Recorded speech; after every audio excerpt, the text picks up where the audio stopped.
Hello students, welcome to the mechanics institute. अभी तक की जो हमारी माइक्रोवेव की क्लास हुई है उस क्लास में हमने रेक्टेंगुलर वेवगाइड, सर्कुलर वेवगाइड या सिलेंड्रिकल वेवगाइड भी जिसको कहा जाता है, उसके लिए प्रोपेगेशन डिस्कस किया था डिफरेंट मोड्स में। अब प्रोपेगेशन के बाद बात आती है, वो जो प्रोपेगेशन होता है क्या उसमें कुछ पावर लॉस या एनर्जी का लॉस भी होता है, उसके बारे में अब हम आगे डिस्कस करने वाले हैं। तो पावर में जो लॉस होता है उसको कहा जाता है अटेन्यूएशन। तो हम इसको डिस्क्राइब करेंगे कि अटेन्यूएशन क्या होता है, इसके रीजन्स क्या क्या है, किस किस वजह से होता है, और इसका जो एक्सप्रेशन है वो किस तरीके का आता है, या फिर हम इसको रिमूव कर सकते हैं या नहीं कर सकते, और कर सकते हैं तो क्या तरीके हैं, उन सब के बारे में हम यहाँ पे डिस्कस करने वाले हैं। तो सबसे पहले हम डिस्कस करते हैं अटेन्यूएशन क्या होता है। देखिए, जब भी किसी वेवगाइड में कोई वेव प्रोपेगेट करती है तो वेवगाइड की मैंने आपको दो प्रॉपर्टी बताई थी।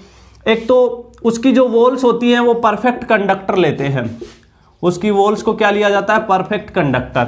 तो वॉल्स को क्या लेते हैं हम, परफेक्ट कंडक्टर लेते हैं। और उसके अंदर जो डाइइलेक्ट्रिक मीडियम है उस डाइइलेक्ट्रिक को हम परफेक्ट इंसुलेटर या परफेक्ट डाइइलेक्ट्रिक लेते हैं, या लॉसलेस डाइइलेक्ट्रिक भी बोलते हैं। तो इसको आप लॉसलेस डाइइलेक्ट्रिक भी बोलते हो, ठीक है।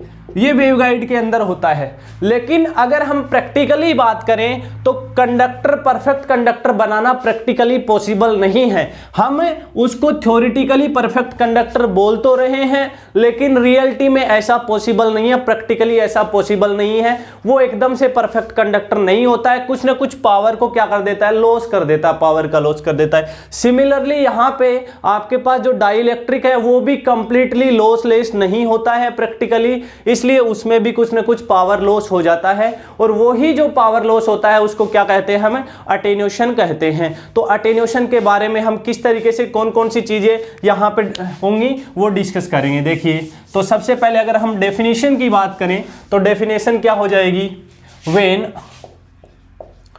Waveguide walls are perfect dielectric perfect conductor and dielectric is या medium is perfect dielectric,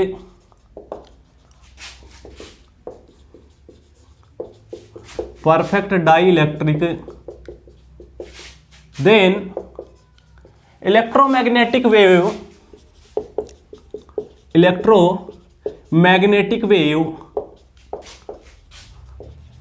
propagate in waveguide या propagate through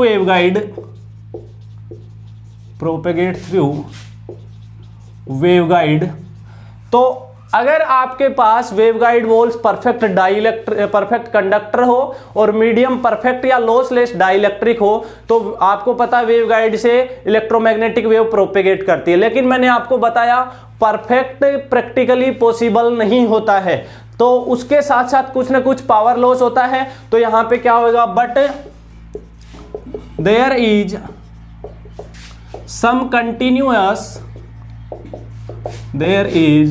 some continuous power loss. This loss is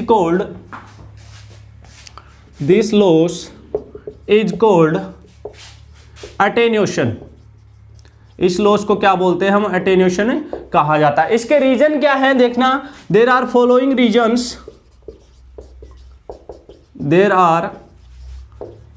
regions of अटेन्यूएशंस।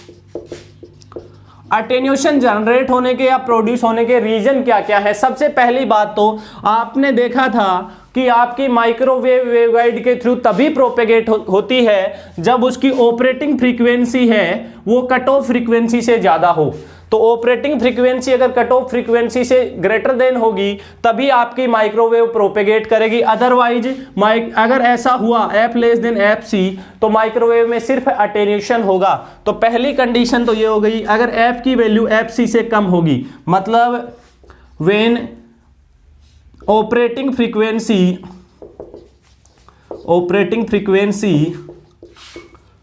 Is less than cut off frequency ये मैं आपको निकाल के भी बताऊंगा अब, ठीक है। दूसरा क्या है, कंडक्टर की वजह से, देखो ये कंडक्टर परफेक्ट नहीं होता, इसकी वजह से आपका पावर लॉस होता है। तो दूसरा आपके पास क्या है, अटेन्यूएशन ड्यू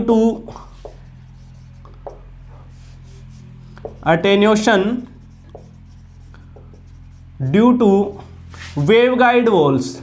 तो वेवगाइड की वॉल परफेक्ट कंडक्टर नहीं बन पाती है, इसलिए प्रैक्टिकली ये आपके पास इसकी वजह से भी अटेन्यूएशन होता है। थर्ड चीज क्या है, मीडियम है, तो क्या होगा, attenuation due to dielectric. अब ये डाई इलेक्ट्रिक वाला और परफेक्ट ये वेवगाइड वॉल वाला आगे फर्दर इनको हम डिवाइड भी करेंगे, आगे भी क्लासिफाइड होंगे, वो हम आगे डिस्कस करने वाले। जनरल ये तीन चीजें हैं। अब देखिए किस किस तरीके से आता है, ये कंडीशन कहां से आई, इसमें क्यों होता है और क्या क्या चीजें होंगी, वो सारी चीजें मैं आपको डिराइव करके यहां पे बताने वाला हूं। तो डेरिवेशन कैलकुलेट करने के लिए सबसे पहले हम तो ये पता लगाते हैं कि F लेस देन FC होने पर क्या अटेन्यूएशन होगा रियल में, और होगा तो वो किस तरीके से डिफाइन होगा, उसकी बात हमें करेंगे। ओके, तो सबसे पहले हम बात करें कि ये फ्रीक्वेंसी वाली जो चीज है वो कहां से आती है, वो हम डिस्कस करें यहां पे। तो देखें, आपको पता है जो वेवगाइड के अंदर जो प्रोपेगेशन कांस्टेंट आप अभी तक डिस्कस करते हुए आए हैं, उस प्रोपेगेशन कांस्टेंट को आपने क्या लिखा था, आपको पहले भी कई बार बताया गया है, द प्रोपेगेशन कांस्टेंट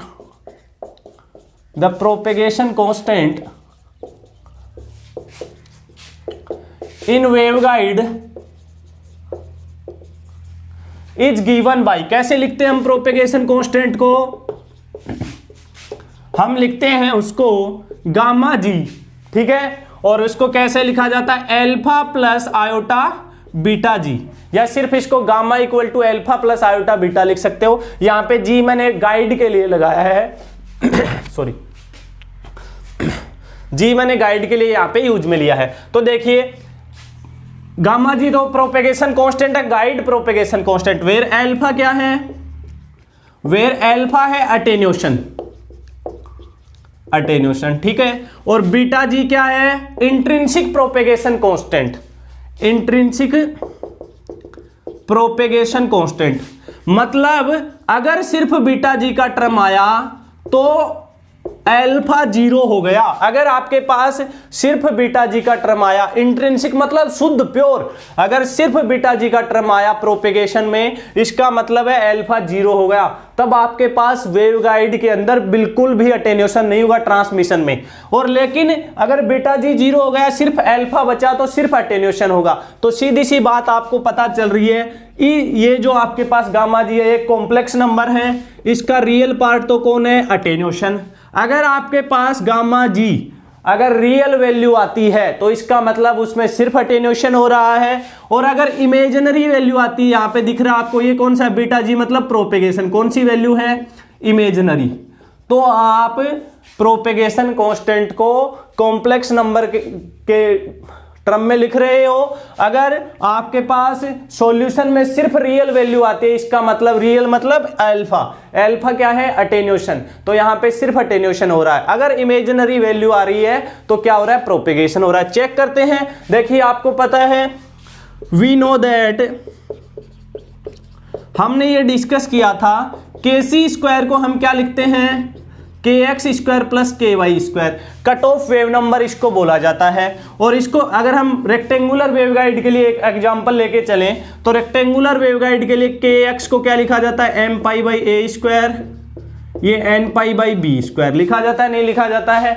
और दूसरी चीज एक और थी, बट KC स्क्वायर को आप ये भी लिखते हो gamma g square plus omega square mu epsilon, ये पीछे फॉर्मूले हम डिस्कस कर चुके हैं।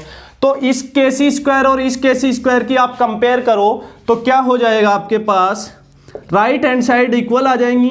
तो gamma g square plus omega square epsilon mu epsilon equal to क्या आएगा, m पाई बाई a का whole square plus n pi by b का होल स्क्वायर। कोई दिक्कत नहीं है। तो आपके पास इस ओमेगा स्क्वायर को उधर भेज दीजिए, तो गामा जी स्क्वायर क्या हो जाएगा, m पाई बाई a का whole square plus n pi by b का whole square minus omega square mu epsilon. अगर मेरे को सिर्फ गामा जी लगाना हो तो मैं इसका स्क्वायर रूट कर दूं, तो ये मैंने इसका स्क्वायर रूट कर दिया। यहां तक किसी को कोई समस्या नहीं है। अब हम चेक करेंगे डिफरेंट केस में। तो ये तो क्या हो गया, प्रोपेगेशन कांस्टेंट आ गया। अब हम केस फर्स्ट लेते हैं यहां पे। चलो मैं यहां पे केस फर्स्ट ले रहा हूं। केस फर्स्ट क्या है, देखिए केस फर्स्ट में मैं ये ले रहा हूं, अगर आपके पास लोअर फ्रीक्वेंसी की बात करें हम, at lower frequencies, lower frequency की हम बात कर रहे हैं केस फर्स्ट में। लोअर फ्रीक्वेंसी का मतलब क्या है, ये मतलब यहां पे ये है लोअर फ्रीक्वेंसी का जो m पाई बाई a का होल स्क्वायर है plus n pi by b का होल स्क्वायर है, वो फ्रीक्वेंसी वाले टर्म की कंपैरिजन में ग्रेटर देन होगा। फ्रीक्वेंसी वाला टर्म कौन सा है, ओमेगा स्क्वायर वाला। तो इस टर्म की कंपैरिजन में ये m pi by a square plus n pi by b square आपके पास क्या होगा, ग्रेटर देन होगा। तो यहां पे हम वैल्यू रखें तो देखो ये वाला वैल्यू ज्यादा है, ये वाला कम है। इसका मतलब ये जो वैल्यू आएगी रूट के अंदर वो 0 से ज्यादा आ रही है, मतलब पॉजिटिव वैल्यू है रूट के अंदर। आप जब इसको लिखोगे तो गामा जी इक्वल टू क्या आ जाएगा, रूट के अंदर कैसी वैल्यू आएगी, पॉजिटिव वैल्यू आएगी या नहीं आएगी, क्योंकि ये वैल्यू इससे ज्यादा है। तो पॉजिटिव वैल्यू आने का मतलब अंडर रूट के अंदर पॉजिटिव अगर होता है तो वो क्या आती है, रियल वैल्यू देता है। तो गामा जी आपको क्या देगा, रियल वैल्यू देगा। रियल वैल्यू की कौन सी होगी, एल्फा। देखो गामा जी में रियल कौन सा था, एल्फा। इसका मतलब ये हुआ लोअर फ्रीक्वेंसी पे जब आपकी फ्रीक्वेंसी इस फ्रीक्वेंसी की वैल्यू से कम हो तो लोअर फ्रीक्वेंसी पे आपके पास सिर्फ जो प्रोपेगेशन कांस्टेंट है वो किसके बराबर आया है, अटेन्यूएशन कांस्टेंट के इक्वल आया है। तो कहने का मतलब ये हो गया लोअर फ्रीक्वेंसी पे सिर्फ अटेन्यूएशन होता है। और मैंने आपको वहां पे बताया भी था रीजन एक f less than f c. अब ये एफ सी भी मैं आपको निकाल के बताऊंगा। तो एक सर्टेन वैल्यू से कम अगर फ्रीक्वेंसी का वैल्यू होगा ऑपरेटिंग फ्रीक्वेंसी का तो सिर्फ अटेन्यूएशन होगा। Hence there is only attenuation, क्योंकि जो इमेजिनरी वैल्यू है वो 0 हो गई, क्योंकि इमेजिनरी का कहीं भी यहां पे टर्म नहीं है। ये तो फर्स्ट केस की बात हो गई। अगर मैं बात करूं सेकंड केस की आपके पास, तो देखिए सेकंड केस पे आते हैं हम। अगर फ्रीक्वेंसी को हम हाई कर दे तब देखिए क्या होगा आपके पास, हायर फ्रीक्वेंसी की हम बात करें तो क्या होगा, देखिए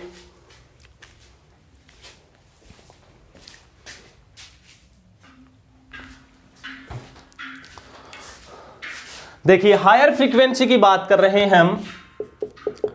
एट हायर फ्रीक्वेंसीज अगर ऑपरेटिंग फ्रीक्वेंसी आप हाई कर रहे हो, इसका मतलब क्या हो गया, m पाई बाई a का whole square plus n pi by b का होल स्क्वायर।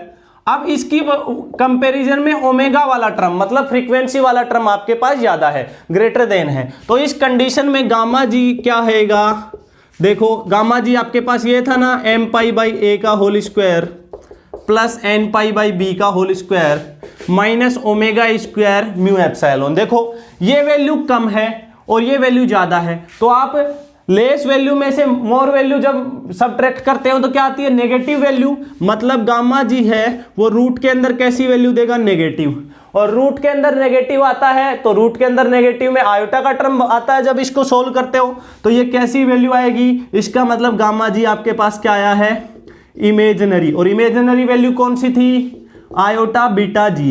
तो कहने का मतलब इस कंडीशन में एल्फा क्या हो गया आपके पास, 0। तो अगर आपकी वैल्यू फ्रीक्वेंसी की वैल्यू हाई होगी तो आपके पास जो प्रोपेगेशन कांस्टेंट है वो सिर्फ इंट्रिंसिक प्रोपेगेशन कांस्टेंट को रिप्रेजेंट करेगा। उस टाइम अटेन्यूएशन बिल्कुल भी नहीं होगा। यही कारण है कि माइक्रोवेव है जो वेवगाइड में जब प्रोपेगेट करती है इसलिए हाई फ्रीक्वेंसी पे प्रोपेगेट करती है। यही एक रीजन है कि वेवगाइड में से सिर्फ आप माइक्रोवेव फ्रीक्वेंसी की वेव को ही ट्रांसमिट कर पाते हैं। अब ये हो गई, hence there is only propagation. यहां पे सिर्फ क्या होगा, प्रोपेगेशन। अब आपने ये तो डिसाइड कर लिया कि आपके पास अगर हाई फ्रीक्वेंसी होगी तो सिर्फ क्या होगा, प्रोपेगेशन, और लो फ्रीक्वेंसी होगी तो सिर्फ क्या होगा, अटेन्यूएशन। अब आपको ये और देखना है कि भाई एक सर्टेन वैल्यू भी तो होनी चाहिए कि इससे हाई पे प्रोपेगेशन होगा और इससे लो पे क्या होगा, अटेन्यूएशन होगा। तो वो जो सर्टेन वैल्यू है उसको बोला जाता है कट ऑफ फ्रीक्वेंसी। तो देखिए सर्टेन वैल्यू कैसे निकालेंगे आप, थर्ड केस की अगर बात करें तो वो चीज देखिए जिसके ऊपर ये रूट के अंदर वाली वैल्यू शून्य हो जाए, तो कौन सी होगी, at cut off frequency. Cut off frequency निकाल रहा हूं मैं, कट ऑफ फ्रीक्वेंसी क्या होगी, जिसके अंदर रूट वाली वैल्यू शून्य हो जाए। तो देखिए आपके पास क्या होगी, रूट वाली वैल्यू शून्य होने का मतलब गामा जी ही आपके पास जीरो हो जाए, ना तो रियल पार्ट आए ना इमेजिनरी आए। तो उस कंडीशन में क्या आएगा आपके पास, कब होगा शून्य आपके पास, ये जीरो कब होगा, जीरो होगा आपके पास एम पाई बाई ए का whole square plus n pi by b का होल स्क्वायर जब इक्वल टू हो जाए ओमेगा स्क्वायर म्यू एप्सिलॉन के। तो अंडर रूट के अंदर की वैल्यू क्या हो जाएगी, जीरो। और ये जो वैल्यू है then this value of frequency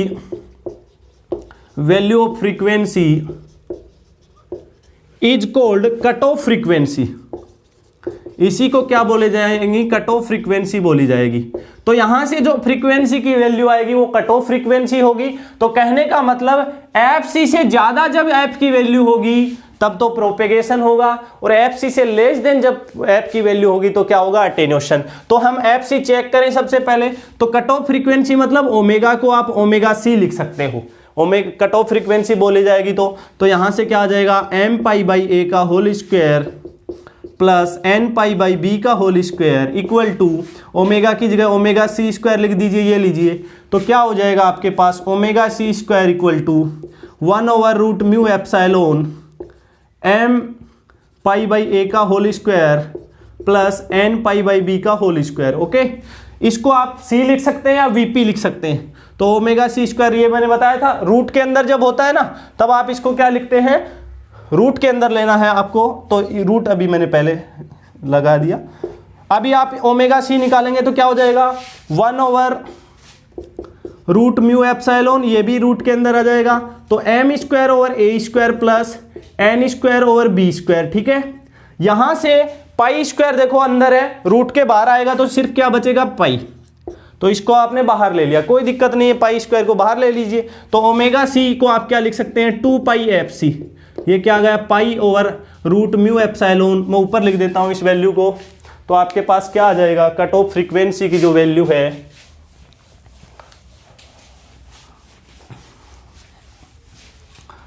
तो ओमेगा सी को आप लिख रहे हैं 2 pi f c equal to pi over pi into 1/रूट म्यू एप्सिलॉन को आप सी लिखते हैं। तो चलो एक बार तो मैं ये रख देता हूं, ये क्या आ गया, m square over a square plus n square over b square. देखिए पाई से पाई कट गया, 2 को इधर भेज दीजिए। तो एफ सी इक्वल टू क्या है, इसको अगर मैं सी लिखूं तो सी 2 अपॉन में आ गया, ये आपके पास एफ सी की वैल्यू आ गई। तो कहने का मतलब ये वो सर्टेन वैल्यू है जिसके अबव अगर फ्रीक्वेंसी होगी, इससे अगर ज्यादा फ्रीक्वेंसी होगी तब तो वेवगाइड में माइक्रोवेव का प्रोपेगेशन होगा, और अगर इससे नीचे फ्रीक्वेंसी होगी तो सिर्फ अटेन्यूएशन होगा। Is that clear? नाउ हम बात करें कि ये जो propagation f less than f c पे जो अटेन्यूएशन हो रहा है उसका वैल्यू कितना आएगा। तो अटेन्यूएशन का हम डेरिवेशन अगर कैलकुलेट करें तो देखिए डेरिवेशन क्या आ जाएगा आपके पास, उसकी अगर हम बात करें तो डेरिवेशन की बात कर रहे हैं हम। वेवगाइड प्रोपेगेशन कांस्टेंट को मैंने आपको पहले ही बता दिया है क्या होता है। अब बात करते हैं हम वेवगाइड में जब प्रोपेगेशन होता है तो पावर कितनी आती है। पावर को आप देखो, P को आप V इंटू आई लिखते हो, तो सबसे पहले आपको V और I के इक्वेशन चाहिए। तो V और I के इक्वेशन क्या होंगे देखना, the voltage and current equation. Waveguide के लिए ये दोनों देखिए किस तरीके से डिफाइन होते हैं। And current equation are defined as, इनको आप लिखते हो, V को लिखते हो V नोट E की power minus iota beta g z. V को तो ये लिखते हैं आप, V को क्या लिखते हैं, V नोट E की power minus iota beta g Z, sorry iota beta जी की बजाय गामा जी, minus iota gamma g Z. अब देखो क्या हो जाएगा, ये वी नोट ई की पावर माइनस गामा जी की वैल्यू रख दो, एल्फा प्लस आयोटा बीटा जी इंटू जेड। जेड क्यों है, जेड डायरेक्शन में आपकी वेव प्रोपेगेट कर रही है। ऐसे ही आई को क्या लिखा जाएगा, आई नोट ई की power minus iota minus gamma g z, तो ये क्या हो जाएगा, आई नोट ई की power minus alpha plus iota beta g z. ये तो हो गई वी और आई की वैल्यू। वी और आई की वैल्यू के बाद आपको निकालनी है क्या, पावर। तो देखिए ट्रांसमिटेड पावर कितनी होगी इसमें, तो ट्रांसमिटेड पावर की बात करें तो पावर ट्रांसमिटेड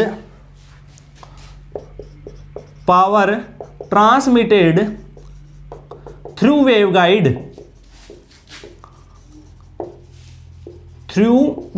वेवगाइड से कितनी पावर ट्रांसमिट होगी। तो देखिए पावर ट्रांसमिटेड को पी ट्रांस से मैं डिनोट कर रहा हूं, ये होगा आपके पास Vg into real part of V into I, उसके रियल पार्ट के बराबर होगा। यहां पे Vg क्या, देखिए पावर वैसे होती है V इंटू आई, लेकिन यहां पे हम वेवगाइड में लेते हैं उसका रियल पार्ट। Vg है वो किस ग्रुप वेलोसिटी से आपकी वेव ट्रेवल कर रही है, तो Vg क्या है, यहां पे ग्रुप वेलोसिटी है। Vg क्या है यहां पे, ग्रुप वेलोसिटी। तो वैल्यू रखें तो P ट्रांस क्या आ जाएगा आपके पास, Vg, V और I का सिर्फ रियल पार्ट लो, रियल पार्ट मतलब कौन सा, एल्फा वाला पार्ट लेना है। तो यहां पे तो क्या बचेगा, V नोट ई की पावर माइनस एल्फा जेड, और इसमें क्या बचेगा, I नोट ई की power minus alpha Z. Imaginary part आपको नहीं लेना, तो P ट्रांस क्या हो जाएगा आपके पास, Vg into V naught I naught e की पावर माइनस 2 एल्फा जेड। ये तो हो गई पावर ट्रांसमिटेड। अब मैं रेट निकाल रहा हूं, the rate of transmitted power.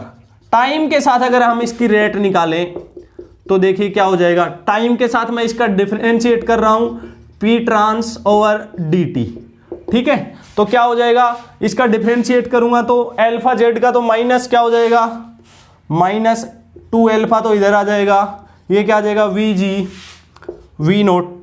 Time के साथ की बजाय आप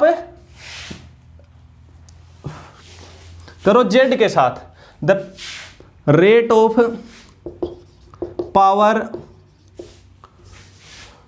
विद डिस्टेंस के साथ पावर में चेंज कितना होगा वो आप बात करें। तो d P trans over d z निकालो, जेड डायरेक्शन में जब ये ट्रेवल कर रहे हैं तो जेड के रेस्पेक्ट में इसको डिफरेंशिएट करो तो क्या हो जाएगा, we g constant, V naught constant, I naught constant, e की पावर माइनस 2 एल्फा जेड का माइनस 2 एल्फा जेड और माइनस 2 एल्फा इधर आ गया, तो ये क्या आ गया, d P trans over d z equal to minus 2 alpha. ये पूरी की पूरी वैल्यू देखो कितनी थी, पी ट्रांस के बराबर थी, ये लीजिए, कोई दिक्कत नहीं है। अब देखो आपके पास जो वैल्यू आ गई उस वैल्यू को हम, अगर मैं माइनस को इधर ले लूं तो देखिए d P trans over d z, और माइनस को मैंने इधर भेज दिया, ये हो गया 2 एल्फा पी ट्रांस। ओके, ये क्या, देखो इसको आप जब लैंग्वेज के रूप में पढ़ोगे तो क्या बोलता है, माइनस का मतलब लॉस, पी मतलब पावर, ट्रांसमिटेड पावर में जेड मतलब प्रोपेगेशन की जो डिस्टेंस है जी, जेड डायरेक्शन में जब आपकी वेव प्रोपेगेट करेगी तो जैसे जैसे डायरेक्शन की तरफ बढ़ेंगे हम जेड के और आगे बढ़ेंगे तो डिस्टेंस के साथ आपके पावर में क्या होगा, माइनस मतलब लॉस होगा, change. D by D Z तो चेंज बताता है और माइनस का मतलब चेंज भी कैसा हो रहा है, कम हो रही है। तो कहने का मतलब ये किसको रिप्रेजेंट करता है, minus D P over d Z represent the power loss per unit length. Z का भाग जा रहा है, इसका मतलब पर यूनिट लेंथ। ओके, तो इसको मैं पीएल लिख सकता हूं, इस पूरे को power loss per unit length PL से डिनोट कर दिया मैंने, इक्वल टू कितना हो गया, 2 एल्फा पी ट्रांस। तो यहां से एल्फा देखो कितना आ गया, PL over 2 P trans. Okay, तो एल्फा जो अटेन्यूएशन कांस्टेंट है, अटेन्यूएशन कांस्टेंट वो कैसे डिफाइन होगा, power loss per unit length. इसको इक्वेशन दे दीजिए कोई भी, जैसे ए इक्वेशन दे दिया मैंने इसको, power loss per unit length upon में पावर ट्रांसमिटेड, और इसमें भी 2 से मल्टीप्लाई हो रहा है। तो ये आपके पास अटेन्यूएशन कांस्टेंट का फॉर्मूला आ गया। Equation 1 represent the expression of attenuation constant.